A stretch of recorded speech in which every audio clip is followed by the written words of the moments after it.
नमस्कार मंडळी, मी भाग्यश्री पुन्हा एकदा तुमचं स्वागत करते माय महानगर मानिनीमध्ये। आपल्या सर्वांचाच जिव्हाळ्याचा विषय असतो तो म्हणजे आपलं घर। पण आपल्या घरामध्ये फर्निचर कसं असावं? अगदीच कमी जागा असेल म्हणजे आपण मुंबई पुण्यासारख्या शहरामध्ये राहत असू आणि अगदीच कमी जागा आहे पण मला छानसा फर्निचर सुद्धा घ्यायचंय, सोफा घ्यायचाय, बेड घ्यायचाय किंवा किचन मध्ये सुद्धा फर्निशिंग करून घ्यायचंय। पण यावेळी प्रश्न पडतो की फर्निचर निवडावे कसे, आणि याच विषयावर आज आपण गप्पा मारणार आहोत मिलिंद साखळकर यांच्याशी। नमस्कार सर, खूप स्वागत आहे तुमचं माय महानगर मानिनीमध्ये। गेली 38 वर्ष तुमचा अनुभव आहे या क्षेत्रात, पण थोडक्यात प्रेक्षकांना तुमच्याबद्दल सुरुवातीला सांगितलं तर खूप छान होईल। बेसिकली मी मेकॅनिकल इंजिनियर आहे आणि डिझायनिंग हा माझा फोर्टे आहे। तर त्यामुळे आमच्या स्वतःच्यासाठी आम्ही जे काही फर्निचर बनवायचा विचार केला होता तर ते आम्हाला मेटल फर्निचर करायचं होतं, कारण लाकडाचा कमीत कमी वापर करून आम्हाला पर्यावरणाचा तोल सांभाळण्याच्या एक हे होती मनामध्ये।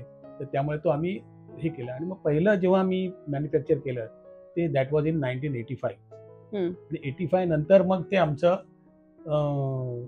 हा गाडी सुरू झाली आणि त्याच्यानंतर मग त्याला काही स्टॉप लागला नाही, कारण इतक्या डिझाईन्स झाल्या, इतके कस्टमर्स झाले, नाही म्हणता जवळजवळ 8,000 आतापर्यंत कस्टमर झाले। सगळे सॅटिस्फाईड कस्टमर्स आहेत, त्याचे 8,000 हे आहेत लोक आहेत आणि त्याच्यात सगळं आलं, शाळा आल्या, कॉलेज आली, फार्मा कंपन्या आल्या, गव्हर्नमेंटच्या ऑर्गनायझेशन MTDC सारख्या हे आले आणि इतर सगळे हाऊस होल्ड तर विचारूच नका, कारण रोजचे रोज मला आज 4-5 फोन येतात, आम्हाला हे बनवायचं, आम्हाला ते बनवायचंय।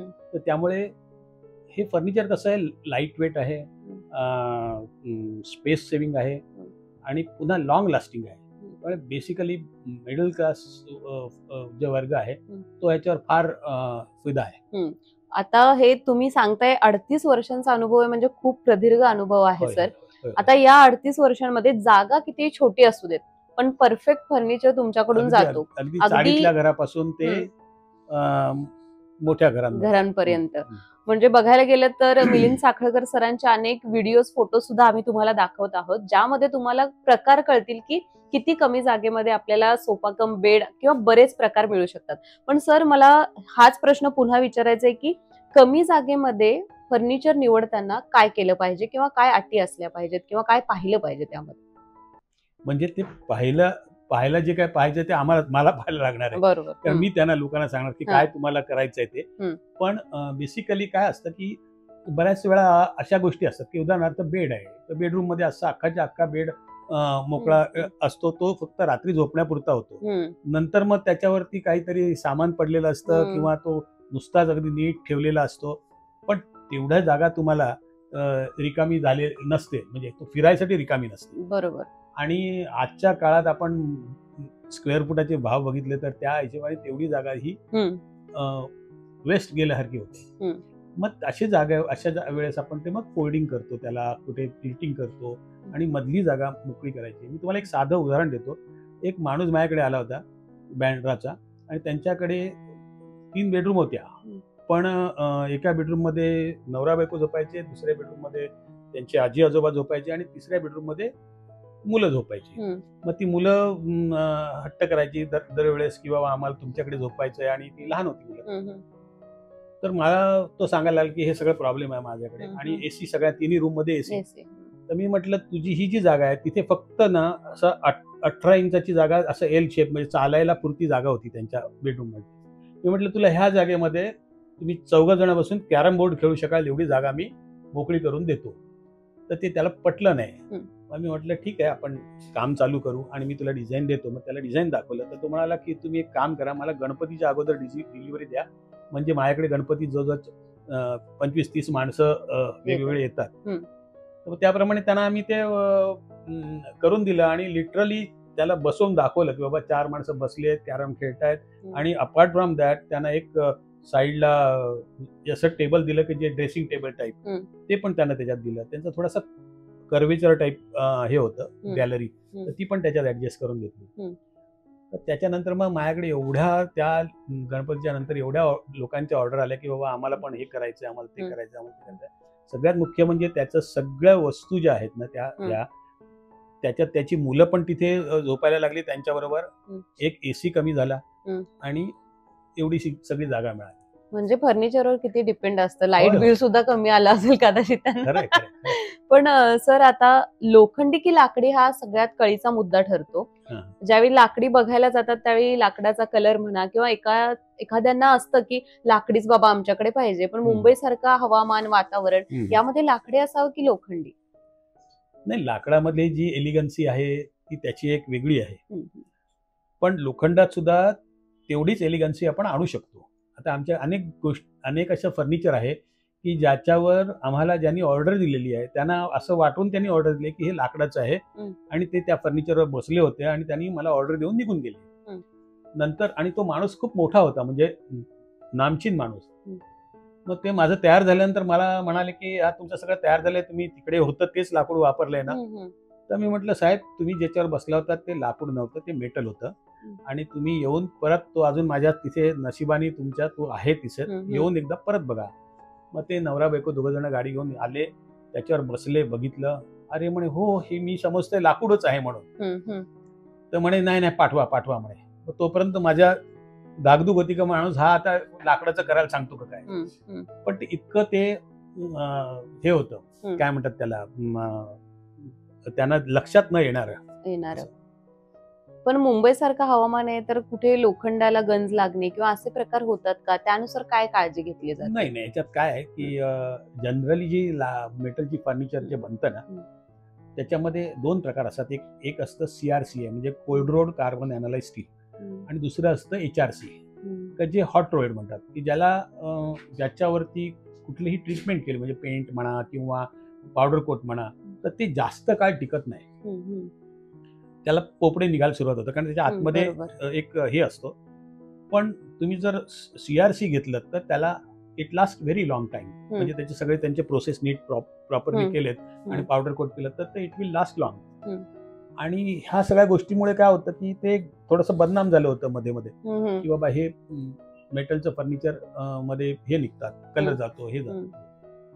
पण मग नंतर मग त्यांना जेव्हा लक्षात आलं की बाबा ही सगळे अशा प्रोसेसमधून केल्यामुळे ते चांगलं झालेलं आहे, मग ते लोक यायला लागले.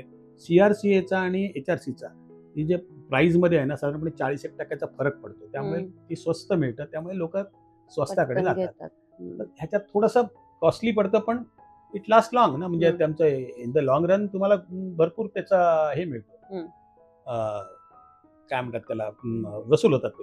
हा तुमचा अनुभव झाला सर. पण सामान्य माणूस जेव्हा नवीन फर्निचर खरेदीला जातो, सोफा घ्यायचा असेल, बेड घ्यायचा असेल, किंवा लग्नामध्ये सुद्धा बेड दिले जातात, किंवा बऱ्याचदा घर नवीन घेतल्यानंतर फार गडबड करतात लोक की नवीन घर घेतले तर बाबा फर्निचर पण मस्त असायला हवं. आणि सध्याच्या जो सोशल मीडिया आहे त्याच्यावर प्रचंड प्रमाणात वेगवेगळ्या डिझाईन्स आणि व्हरायटी दिसतात, तर लोकांना वाटतं की आपलं पण घर असं असावं, कारण दिवसभर काम केल्यानंतर जेव्हा आपण घरात येतो तेव्हा मन आपलं प्रसन्न व्हावं, असा फर्निचर किंवा असा सोफा सेट असावा. पण नवीन घेताना सामान्य माणसाने काय काळजी घेतली पाहिजे? सगळ्यात पहिलं आहे ना की आपलं बजेटमध्ये काय असतं की जेव्हा स्वस्त फर्निचर तुम्ही घ्यायला जाता ना, तेव्हा तुम्हाला वरतून जरी खूप छान दिसलं तरी आतमधली लाकूड जे आहे ते चांगल्या प्रकारचं नसतं, हे कधीच नसतं, म्हणजे रादर.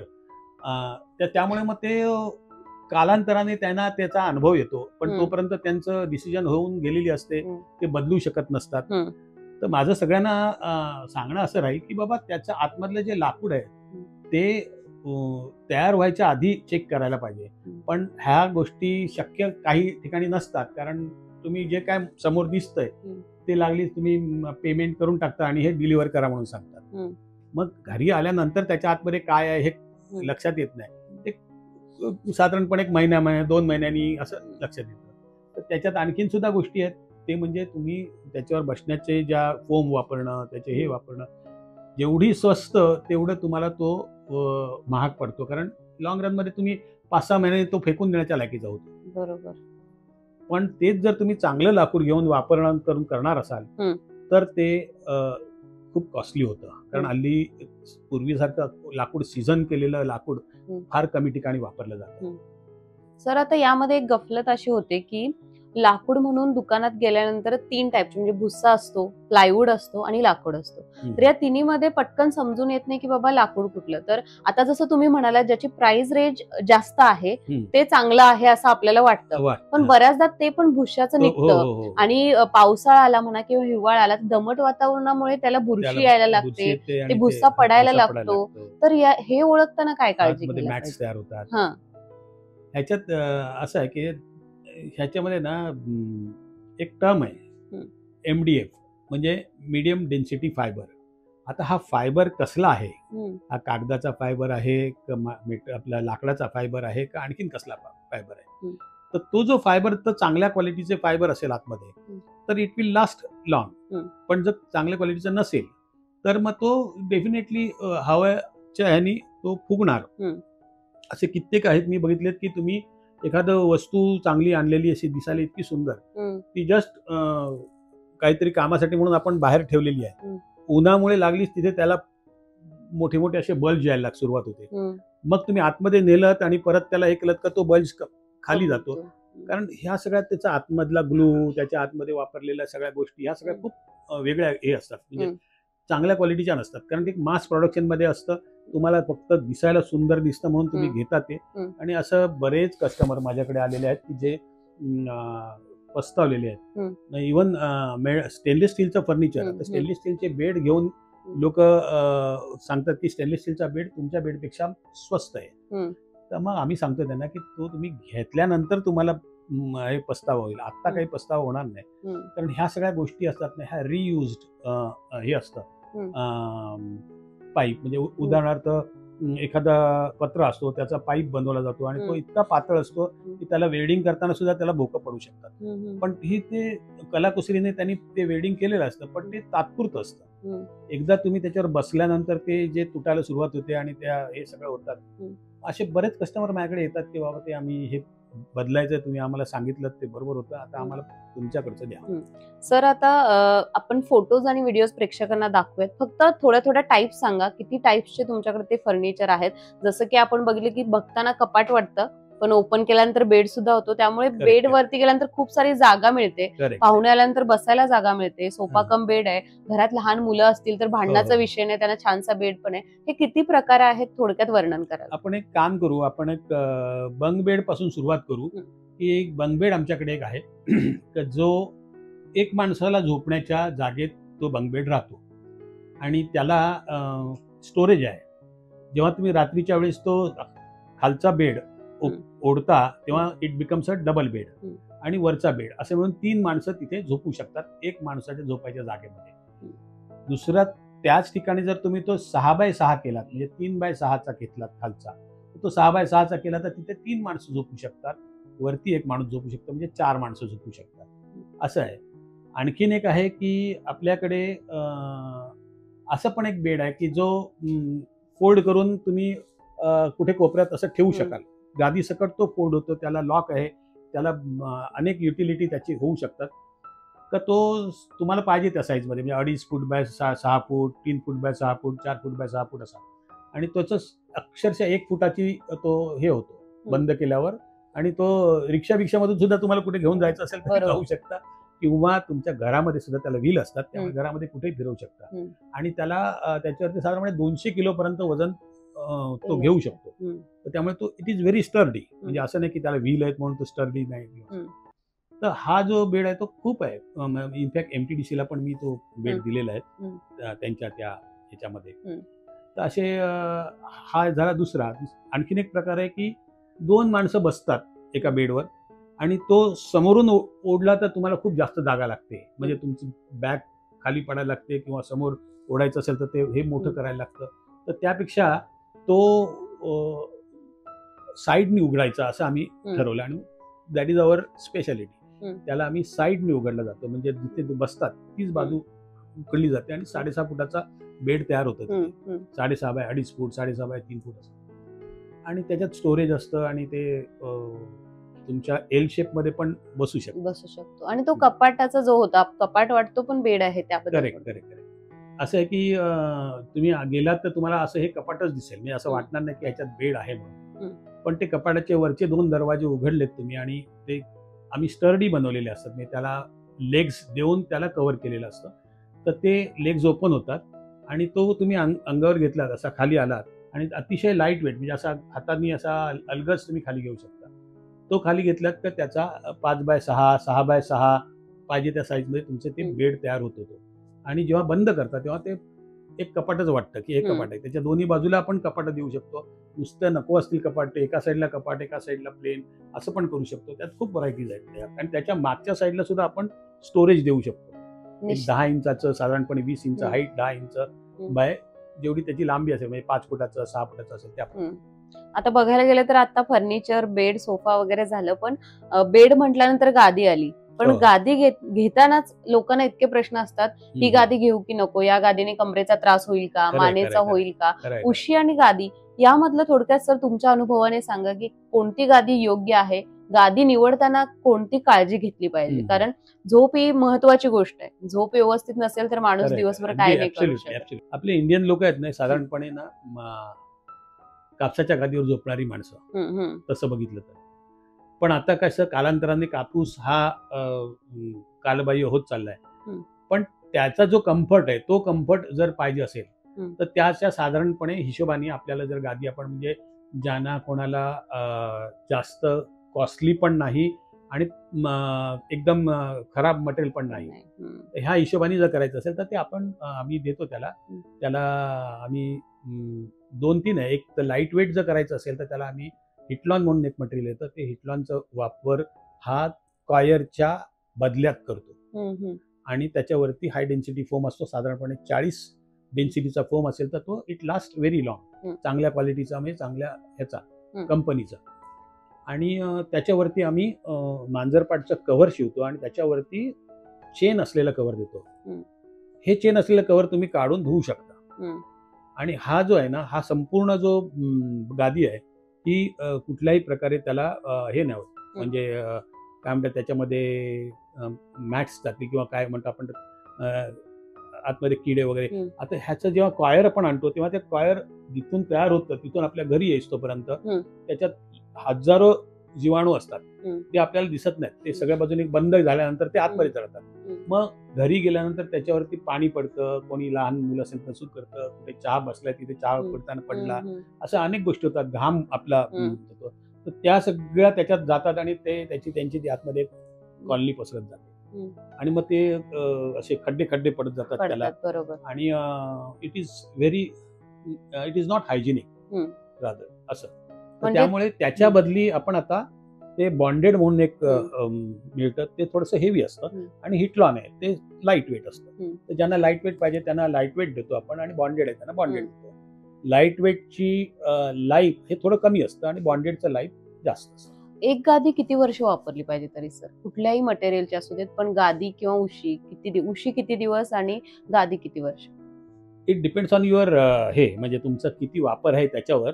पण रेग्युलर वापर होत असेल तर ही साधारणपणे 2.5 वर्षाच्या वरती गादी वापरून 2-2.5 वर्ष त्याला खड्डे पडायला सुरुवात होते. आता पुन्हा माणसांचं वजनावर पण अवलंबून आहे की माणूस, आणि काही वेळेला काय असतं की एखादाच साईड त्याची वापरली जाते बेडची, एक साईड वापरत नाही, किंवा एखादा लहान मूल झोपतं एका साईडला आणि एका साईडला येतं, त्यामुळे त्या साईडचा गादी ती खराब होण्याची शक्यता असते. अशा वेळेला तुम्हाला ते वरचा लेअर चेंज करून तुम्ही हे करू शकता. आता वेगवेगळ्या मॅट्रेसेस पण आलेत, म्हणजे बेडच लागत नाही, डायरेक्ट मोठ्या फोमच्या गादी असतात. म्हणजे कधी काही गाद्या बसल्यानंतर कठीण वाटतात, कधी असं वाटतं की उड्या पण मारल्या तरी गादी परत आहे तशी होते. यामध्ये काय फरक असतो आणि कोणती चांगली असते यामध्ये? त्याच्यात बरेच प्रकार आहेत. एक म्हणजे स्प्रिंग असतात, त्या स्प्रिंग आयदर मेटलच्या पण असतात किंवा आता हल्ली नवीन टाईपच्या हे आलेल्या आहेत, कोन टाईप, ते त्याच्यावरती त्याचा तो हे होतं. त्याच्यानंतर तुम्ही स्प्रिंग अशा लीफ स्प्रिंग म्हणजे अशा हे लावून त्याच्यावरती नवार टाकलेली जाते आणि मग त्याच्यावरती तुमचं हे टाकल्यामुळे एक त्याला बम्पिंग इफेक्ट येतो आणि मग त्याच्यावरती तुम्ही फार तुम्हाला जर कोझी पाहिजे असेल तर आपल्याकडे सुपर सॉफ्ट फोम पण मिळतो. मग त्याचं आणि नॉर्मल फोम आणि बॉन्डेड याचं कॉम्बिनेशन करून तुम्ही ते बनवू शकता. शिवाय त्याच्यात यू फोम तो पण येतो ज्यांना खूपच कोझी आणि हे पाहिजे असेल. पण मग त्याच्यात काय असतं की कालांतराने त्याचा भुसा पडतो म्हणजे ते एजिंग होतं आणि मग पुसा पडतो, म्हणजे साधारणपणे वर्ष 2 वर्षानंतर त्याचा पुसा पडतो आणि ते खाली होत दबत जातं. मग तुम्हाला वारंवार तुम्हाला ते चेंज करणं, त्या स्प्रिंग टाईट करणं, त्या नवार टाईट करणं, हे सगळं करावं लागतं. गादी आपण लॉंग लास्टिंग म्हणजे 2 ते 3 वर्षापर्यंत वापरू शकतो, पण उशीबद्दल मी स्पेशली बोलते यासाठी कारण काही जणांना उशीशिवाय झोपच लागत, म्हणजे उशी लागतेच त्यांना मानेखाली. उशीचा वारंवार वापर केला, बसताना म्हणा, कोणी आलं किंवा काहीतरी आपल्याला ठेवायचं असेल तर उशी किती दिवस वापरली पाहिजे आणि किती कुठली उशी आहे त्याच्यावर. कापसाची जर उशी असेल तर ती एक ठराविक टाइम नंतर एक ठराविक शेप घेऊन त्याच्यापेक्षा पुढे खाली दाबली जात नाही, तेवढी राहते आणि ते त्याचं जे काय शिवलेला असतो त्या भागाच्या बाहेर जाऊ शकत नाही. मग ती उशी पहिल्यांदी जेवढी नरम असते ती नंतर नंतर कडक होत जाते. मग त्या उशीवर तुम्ही तेल लावलं असेल तर तेल जातं, त्याच्यानंतर तुम्ही लाळ गळते, त्याच्यानंतर काय आणखीन काही गोष्टी होतात आणि ह्या उशा तुम्हाला कधीही धुता येत नाहीत. बरोबर. कापसाच्या असतील तर त्या तुम्ही चक्क माझ्या म्हणण्याप्रमाणे दर 6 महिन्यांनी ती फेकून द्यायची, दुसरी उशी घ्या, कारण त्याने संसर्ग अतिशय त्याच्यात हे होतात. त्याची वरची कव्हर बदलत राहायचं. अगदी शेवटचा सर प्रश्न, याच्यावर गप्पा मारण्यासाठी खूप सारा आहे, अगदी डिटेलिंग सांगायला गेलं तर आपला दिवस जाईल, पण निश्चितच वेळेच्या बंधनामुळे शेवटच्या प्रश्नाकडे येते की नवीन घर घेतल्यानंतर छानसं घर दिसावं म्हणून काही जण गडबड करून फर्निचर घेतात, पण सुरुवातीला फर्निचर मध्ये इन्व्हेस्टमेंट करत असताना काय रूल्स पाळले पाहिजेत? It depends. म्हणजे कसं असतं की काही ज्या फॅमिलीज असतात त्या वेल टू डू असतात, त्यांना ते ठराविक टाइम नंतर ठराविक गोष्टी चेंज करायच्याच असतात. त्यांचं ठरलेलं असतं की हे आपण 2 वर्ष वापरायचं, त्याच्यानंतर आपण नवीन करायचं, किंवा बऱ्याचशा वेळा ते कंटाळतात. पण म्हणजे फार हे झालं एक वरच्या लेवलची जी लोक असतात. बाकीची जी लोक आहेत म्हणजे आपली साधारणपणे सर्वसाधारण आपले मराठी मिडल क्लास किंवा इव्हन अदरवाईज बाकीची लोक, तर त्यांचं कसं असतं की आपण आता हे घेतलंय ना, आता पुढच्या 8-10 वर्ष तरी आपल्याला शांतता पाहिजे. मग तशा वेळेस तुम्ही त्याप्रमाणे त्या गोष्टी सिलेक्ट करायला पाहिजेत. आता काही गोष्टी म्हणजे आता बाजारात ज्या रेडीमेड मिळतात त्या गोष्टी घेतल्या तर तुम्ही 6 महिन्यांनी बदललात, नथिंग रॉंग इन दॅट. पण तुम्हाला जर लांबलचक पाहिजे असेल तर मग आमच्याकडे या. निश्चितच सर, खूप धन्यवाद, तुम्ही तुमचा वेळ काढलात आणि इतकी छान माहिती आम्हाला दिलात. प्रेक्षक हो, तुम्हाला ही माहिती आवडली असेल, हा व्हिडिओ आवडला असेल तर नक्कीच लाईक करा, जास्तीत जास्त शेअर करा, जेणेकरून जेव्हा तुम्ही आता नवीन फर्निचर घ्यायला जाल तेव्हा तुम्हाला ही माहिती उपयोगी पडेल. त्याचबरोबर याच प्रकारचे अनेक व्हिडिओज आम्ही माय महानगर मानिनीवर तुमच्यासाठी खास दाखवत असतो. हा व्हिडिओ कसा वाटला लाईक कराच, पण जर तुम्ही आमच्या चॅनेलला नवीन असाल तर सबस्क्राईब करायला विसरू नका. धन्यवाद. धन्यवाद सर.